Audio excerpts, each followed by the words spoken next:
जब लंका में लक्ष्मण और मेघनाथ का युद्ध हो रहा था, तब लक्ष्मण को शक्ति लगती है और लक्ष्मण मूर्छित होकर पड़ जाते हैं। जब यह खबर त्रिजटा से माता सीता को लगती है, तो यह सुनकर माता सीता बहुत तेजी से हंसने लगती है।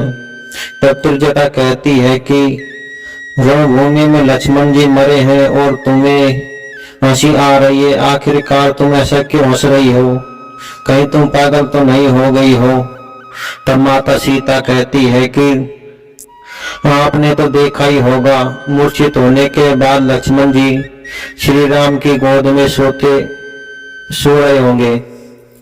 तब त्रिजटा कहती है कि हाँ। माता सीता कहती है कि जो तीनों लोकों के स्वामी की गोद में सोता है, भला उसे मृत्यु कैसे छू सकती है? यह तो एक तरह का खेल सा हो गया है। खेल में तो भला हंसी ही आती है, दुख कहाँ होता है। इतनी खबर सुनकर त्रिजटा अचंभित हो गई और उसको समझ में आ गया कि लक्ष्मण जी को मारना किसी भी योद्धा के लिए संभव नहीं है, क्योंकि जिसकी रक्षा स्वयं दीनानाथ भगवान विष्णु करते हैं और जो मृत्यु को भी मृत्यु दे सकते हैं, उस श्री राम के सामने लक्ष्मण की मृत्यु भला कौन कर सकता है? यह सुनकर त्रिजटा बहुत ही अचंभित हो जाती है। और कहा जाता है कि माता सीता इसलिए भी हंसी क्योंकि लक्ष्मण जी ने जब से अयोध्या छोड़ी है, जब से एक भी क्षण अपनी पलकों को नहीं झपकाया है, न ही सोया है।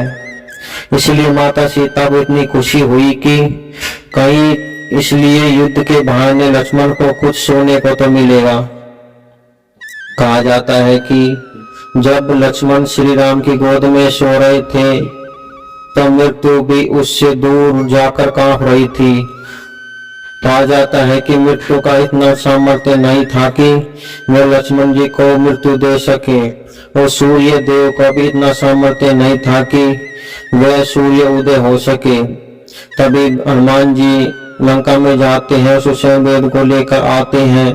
सुषेण वेद उनको द्रोणागिरी पर्वत पर भेजते हैं और वहां से संजीवनी बूटी लाकर लक्ष्मण जी को पिलाते हैं, तो लक्ष्मण जी जीवित खड़े होते हैं। और अगले दिन लक्ष्मण जी अपने पूरे बल से युद्ध करते हैं और मेघनाथ को मार गिराते हैं। कहा जाता है कि मेघनाथ का वध स्वयं लक्ष्मण जी कर सकते थे, क्योंकि उनको वरदान था कि जो कोई भी 14 वर्ष तक नींद और भोग का त्याग करेगा, वो ही मेरा वध कर सकता है। ये सब लक्षण श्री लक्ष्मण जी महाराज में थे। इसलिए कहा गया है कि लक्ष्मण जी की मृत्यु सुनकर माता सीता को बहुत ही हंसी आ गई थी, क्योंकि जिसकी मृत्यु नहीं हुई है, बता उसकी मृत्यु की खबर सुनकर कौन नहीं हंसता है। इसलिए माता सीता लक्ष्मण की मृत्यु पर बहुत तेजी से हंसी। अब तो आपको समझ आ गया होगा कि माता सीता लक्ष्मण की मृत्यु पर क्यों हंसी। यदि आपके मन में अन्य कोई राय हो तो कमेंट में अवश्य बताएं और कमेंट में जय श्री राम लिखना ना भूलें।